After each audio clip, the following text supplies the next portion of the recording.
Diet. I just hit myself in the face with it. Diet.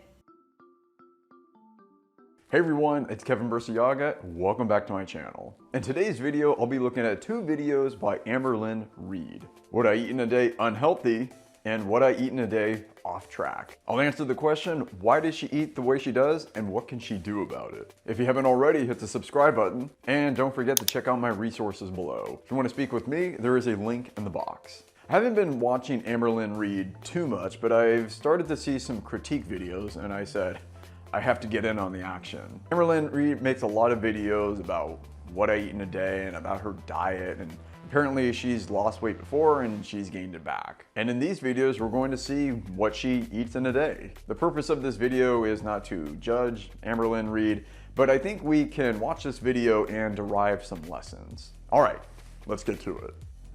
Hey guys, so this is like a what I ate today type video. What I eat in a day videos seem to be popular. Whenever they make a video about this, it gets a lot of views. And I have to confess, I watch a lot of these videos. Why? Sometimes I like the recipe, sometimes I just like the videography. I don't know, there's just something appealing about these videos. And today, my goal is to stay around 1,600 calories. 1,600 calories a day, that's a good target for a woman trying to lose weight, but considering her size, that might be a little too aggressive. Maybe that's why she aims low, but she could probably do 1,600 calories. Not really sure like what I'm gonna eat exactly. It's like always up in the air. Why is it always up in the air? That's my question. Why is there no plan? Why is there no execution? That's the problem. So by giving myself a 1,600 calorie limit, I know I'm gonna go over a few hundred. So I think it's interesting that she sets the bar low at 1,600, knowing that she's probably going to exceed that. But if she sets the bar at 2,000 or 2,200, she'll eat 2,400 or 2,600. That's kind of interesting, but it's smart. If she has a tendency to exceed her limit, then she needs to set that bar low. Even if I fall off track, which I have a feeling I might, I have been falling off track. But the question is, why is she always falling off track? Like, what's going on here? What's the problem? Why does she say she's going to do one thing and then she ends up doing another? This problem can be solved, but I just want to know what she thinks. Why is she not executing correctly? Why is there a mismatch between intentions and actions? So here is my first meal. This is usually what I have when I first wake up. She has a breakfast of bacon and eggs, so this looks like a keto type breakfast. I don't think she's doing keto, but this is a pretty standard American breakfast. It's not something I would eat. You're gonna see in this video that a lot of her meals are really good. It's what comes between the meals that's the problem. I got 2 bags of chips. Why? I don't know. But why are you off track? That's what I wanna know. Why do you go this way when you should be going this way? Have you ever noticed how deceptive processed food manufacturers are? You have this little bag, it's like 2 ounces, and you look in the back and it says 2 servings per bag. Who sits there and eats half of a little bag? No. So I think at some point the FDA required them to put the nutrition facts for the whole bag, and that's what you see. You see 2 columns there. You see 1 serving and 2 servings. And let's get real. Somebody like Amberlynn Reid is going to eat 2 servings, not 1. Sometimes I feel like I can't control myself, and that's honestly... I can't control myself. This is what a lot of disordered eaters tell themselves. I just can't control myself. They feel like they're out of body. Something else is controlling them. But the truth is they are in control. It just doesn't feel that way. There's a lack of self-awareness. They're not taking the time to really think about what they're doing. Just pausing for a few seconds can help immensely sometimes. I think what happens for Amberlynn is that it is so automatic for her. Like, she gets this impulse, she gets this thought, and then she thinks about it, she dwells on it, and then she opens it and eats it. There's no pause there. And I always have to have something sweet after I eat. I pointed this out in the 10,000 calorie challenge video, sweet and salty. So if you want to run up the calories, have something salty and then something sweet, or vice versa. So for that full meal was 1,470 calories. Can you see how easily processed foods blow your calorie budget? If she just stuck to the main meals, she would probably be okay. But it's these processed snacks that really run up the calories. And I never do, but I did eat a lot. Apparently she thinks Mexican food is fries and cheese. I don't know. I haven't been to too many Mexican restaurants that serve fries and cheese. I mean, what is this, like poutine, or is this like the Outback fries or whatever? But she ends up having fries and cheese, chips and salsa, and then rice. So she is definitely not keto. So for dessert, I had mint chocolate chip ice cream. And then she finishes with a bowl of half melted mint chocolate chip ice cream. So she has a lot of salt in that Mexican meal. And then she has something that's sweet to top it off. This was just me overeating and not caring at all what I was eating.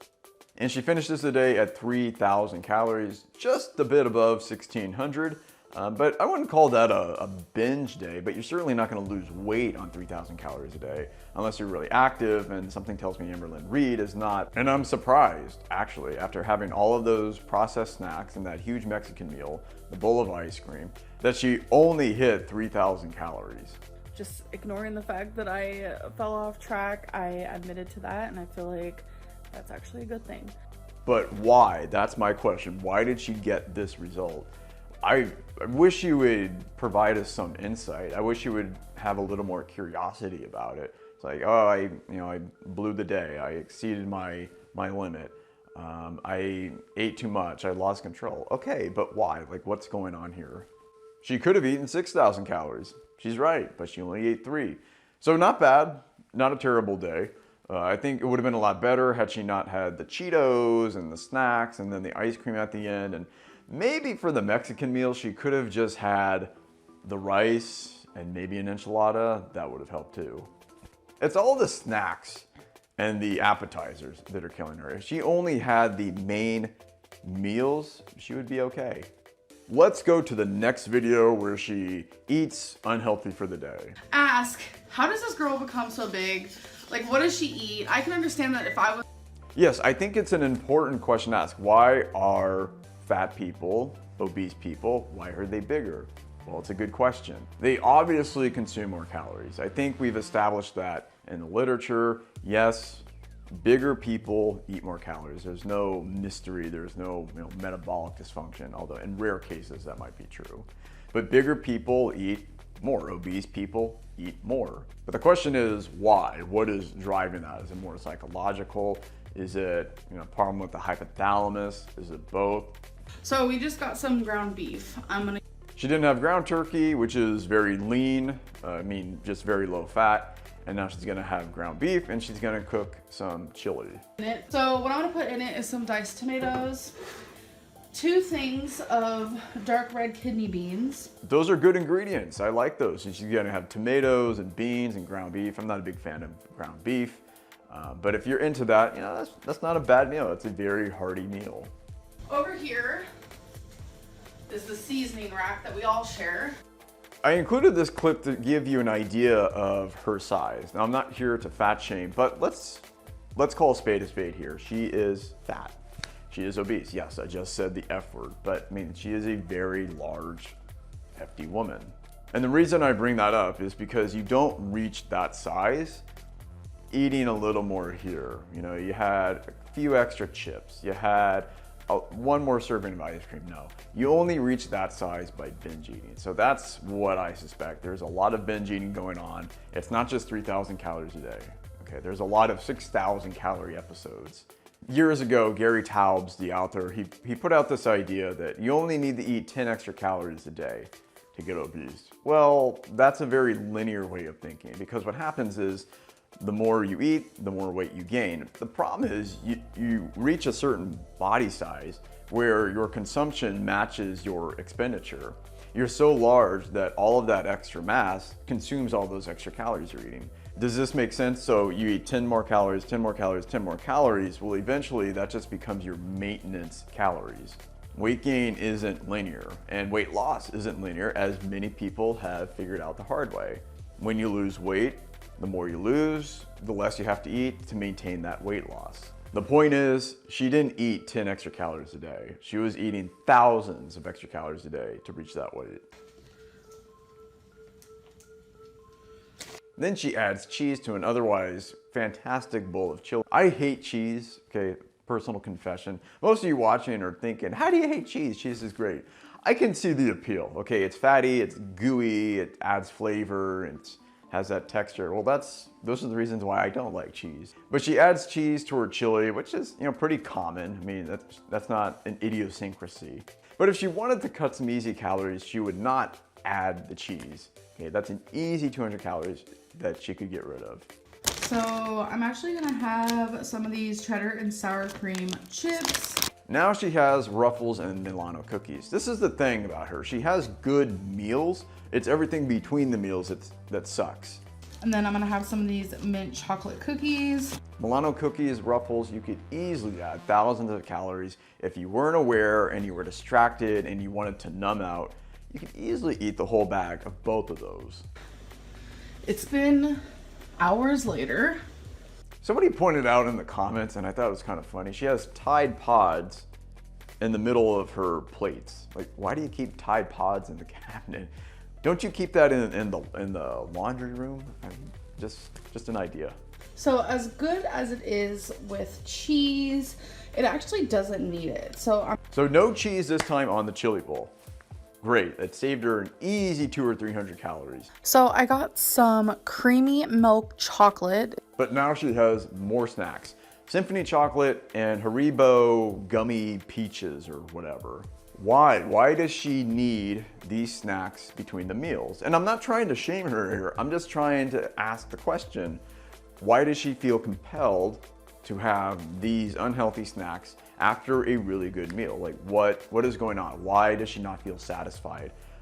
What need is not being met here? Is there some emotional need? Is it a coping strategy? Is it just habit? We need to explore. We need more data here to figure out. Later on, I got hungry for something salty, so I had a chili flavor ramen noodle. She has a noodle bowl that you can find at most 7-Elevens or convenience stores, and it's probably not the most healthy thing, but it's not bad.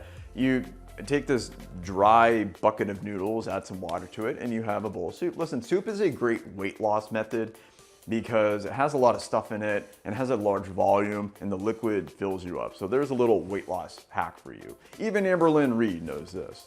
I drink about 3 diet sodas a day. 3 sodas a day, so 3 diet sodas, I'm assuming. Again, the question is, why? Now, is soda really bad for you? I don't think so. The regular soda, yeah, I mean, you're just drinking liquid sugar, but the diet stuff, okay, the aspartame or the sucralose and the phosphoric acid and the food coloring, yeah, it's probably not the best thing for you. But I will say this, I know a lot of fit people who drink diet soda and a lot of people who have lost weight swear that diet soda helped them lose weight. So it can be used as a weight loss tool. Apparently it's not helping her. She's just pouring money down the drain here. But 3 a day on top of everything else. Something tells me she has this need to constantly stimulate her palate. So as soon as she's done with her meals and her snacks, she still needs some way to stimulate herself. And she does that with soda. Because 3 sodas a day when you're eating this amount of food seems pretty excessive.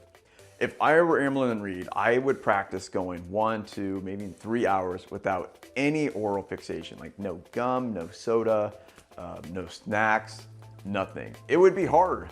It really would be, but it would make a massive difference in her health. Having said that, I don't think the 3 sodas a day are the reason why she is gaining weight. It's everything else that she's eating. When I lost 89 pounds, I don't mean to bring this up because I know it's in the past, but she mentions that she has lost 89 pounds in the past. What happened? She lost it and then she regained it. Again, the question is always why. Why did she lose it and then regain it? I've lost weight and regained it too, and when I look back, I think it was a combination of several things. 1, I got so excited about reaching the goal that I forgot to maintain the goal. 2, I wasn't self-aware. I wasn't aware that that cycle could easily restart when I reached my goal. 3, I didn't have a strategy to stop the cycle once it started. So for me, if I had 1 or 2 episodes, I would have 10 or 20 in a row. I couldn't have just one bad day. I couldn't have just one cheat day. Once I had one, it started this vicious cycle that was hard to stop. I suspect that's what happened with her, or she lost the 89 pounds really aggressively, her body rebelled, and it was really hard to maintain that weight. In order to regain 89 pounds, you have to consistently overeat and binge eat. Yes, it might be hard to maintain all of that weight loss, but to regain 89 pounds and then some, you have to be deliberate for an extended period of time. I hope when she loses weight again, and I think she should, that she has a plan for maintaining that weight loss, which she clearly didn't have. Because like earlier today when I had those 7 cookies. She admits that she had 7 cookies. I don't know what type of cookies those were. Were those Milano cookies? Were those chocolate chip cookies? That to me sounds like a binge, unless they were really tiny Oreos. But still, that would be pretty excessive. Again, why? What was going through her head when she reached into the bag of cookies and she ate 2? What was she thinking between 2 and 3? What was the reason she had in her head for moving forward with that? Again, we don't have a lot of data on this. Maybe that's not the point of the video. I would just sit there and eat them and I wouldn't care. She says, I wouldn't care about eating the whole thing. Once you start, you can't stop. There is some truth in that statement. I think that comes down to a lack of self-awareness, the belief that you'll be better tomorrow, so it doesn't matter what I do today. It could be a lack of self-restraint once the episode starts. And it also sounds like her brain is hyperfixated on the immediate rewards of food. And that's what overeating and binge eating really is. It's hyperfixation on this one reward in life, and you are ignoring everything else. So part of this is neurological. Her brain is just so focused on food that it's really hard to pull back once you've started. However, there are strategies, and with practice, she can have 2 and stop there. Sometimes you forget the things that you eat. Yeah, sometimes you do forget about the things that you eat, but how do you forget to have an entire 3-course Mexican meal? How do you forget to have a bar of chocolate? How do you forget the 7 cookies that you eat? It's really hard to forget that. Yeah, sometimes we're distracted, sometimes we're eating mindlessly, sometimes we're multitasking. You know, that's kind of easy to forget. But when you're eating this volume of food, it's pretty hard to forget. I'm seeing a lack of self-awareness, and I'm seeing a lack of tracking. I think when she eats, she's watching TV, she's watching YouTube. Something else is going on. Something else is taking attention from her brain. I'd say about a wee bit more than 3,000 calories. Yeah, I would say that's a bit more than 3,000 calories. Of course, we don't know how much she ate. That's always the problems with these videos, is they're edited. Okay, we're not following her all the time. 3,000 calories, that's not terrible, but again, you're not gonna lose weight. I know a lot of people are gonna see this and hate on me, but yeah, it is sad that people are going to hate on her. There's no reason to hate on her. Obviously, what she's doing is unhealthy, and I think she knows that, and she probably wants to make changes. But anybody who has ever dealt with these kinds of problems, like binge eating, know how hard it is to stop. It's not as easy as saying, I'm just gonna stop today. When your brain is in that state, it seems like there's all of this momentum against you, and you can't stop it. For me, fullness goes away rather quickly. And it sucks. It's like no matter what I eat. The bottomless pit, she's always hungry. That's a really horrible feeling. It's horrible to feel like you've eaten all this food and you're still hungry. I think a lot of this is habit. She has trained her brain to expect large portions of food all the time. And then she drinks diet soda, and then she has snacks. She's just constantly stimulating her brain. She has trained her brain to expect some immediate reward from food all the time. I want to bring you guys back on my weight loss journey. This is going to be a challenge when she tries to lose weight. This was made in 2018, so I don't know how she's doing now. Maybe I'll make an update video, but it's going to take a while for her to retrain herself. It's going to take a while to create new habits. It's going to take a while to not crave food 24/7. And what weight loss journey is she referring to? Is that the 89 pounds? Is she on a weight loss journey now? It certainly doesn't seem like it. I think she should start that ASAP, but this is going to be a long process for her. What should Amberlynn Reid do? I have several suggestions. 1, abstain from processed foods for now. She shouldn't tell herself that she'll never have Milano cookies again. That would be too much. But for now, I think she needs to stop that. If she just had those meals and then the diet sodas between it, she could easily shave off 1,000 calories. She could easily hit 1,600 calories a day. The second thing is be a little more curious. Why is she behaving this way? Why does she do what she does? Why does she have these habits? What's going on? What's going on up here? That's what I want to know. There is a reason for this behavior. We're humans. We're not 100% spontaneous. We're not like animals. You can't just stimulate one part of our brain and we react automatically. Okay, we have something called inhibition. Third thing, be a little more self-aware. Why are you doing this? You know, why did you have 7 cookies? Why didn't you stop at 2? I think she needs to assess the situation, understand her feelings, understand her mindset. 4, tolerate hunger a little more. I hate to say it, but if you want to lose weight, if you want to gain weight, if you're underweight, you're going to have to tolerate hunger. I think that's just part of the process. It's not always going to be easy. It's not always going to be comfortable. When she is used to these portions of food, when she's used to this volume, going down to 1,800 calories a day for an extended period of time is going to be tough. She's going to need that diet soda. In conclusion, I don't think this video was any less healthy than the 10,000 calorie challenges that we saw last week. In fact, I think those are even more disingenuous.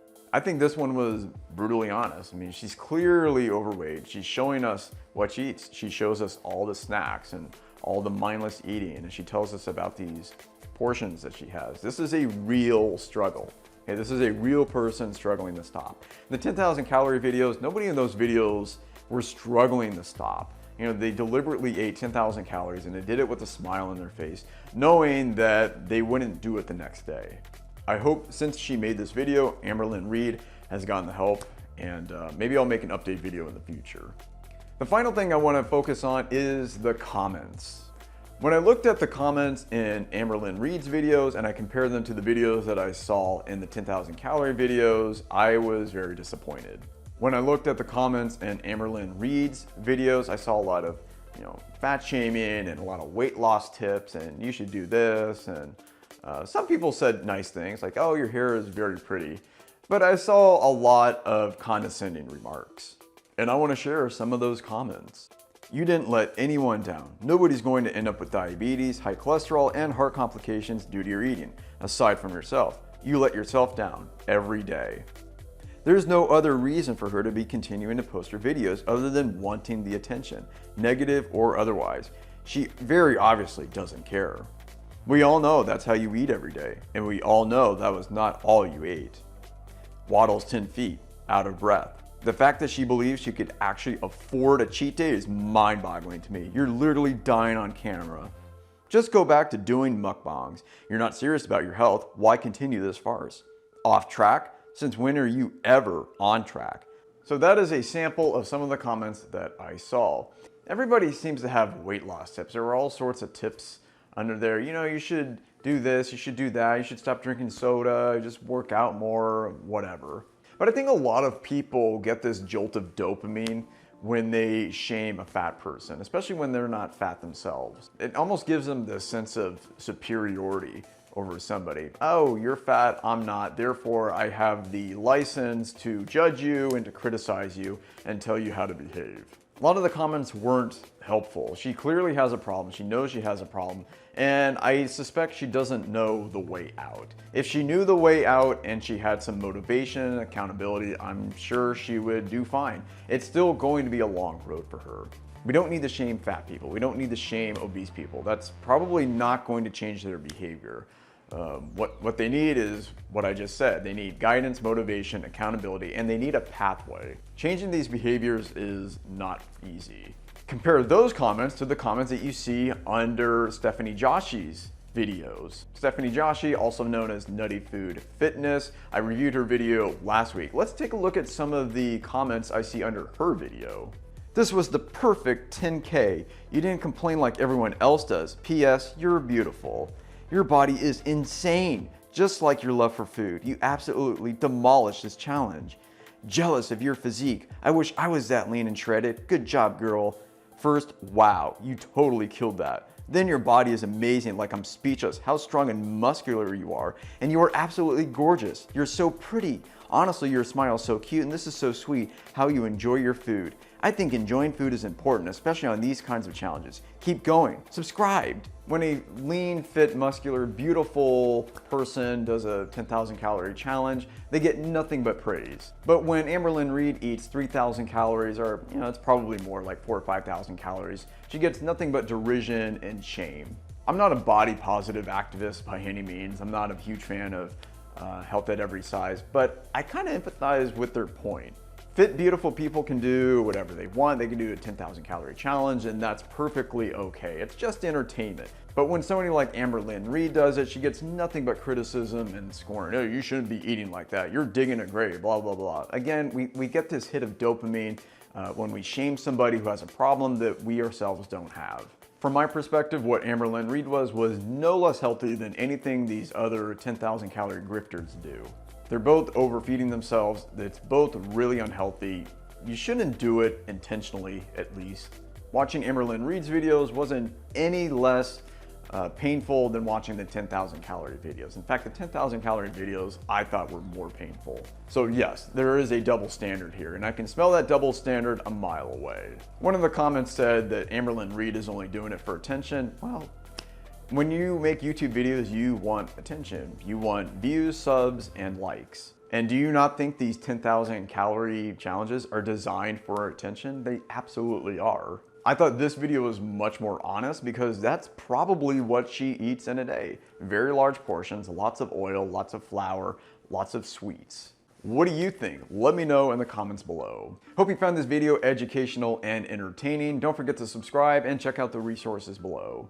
If you liked this video, I'm sure you'll like one of the other videos that you see on the screen. Click one of them and I'll see you there. And as always, eat the way you're designed to.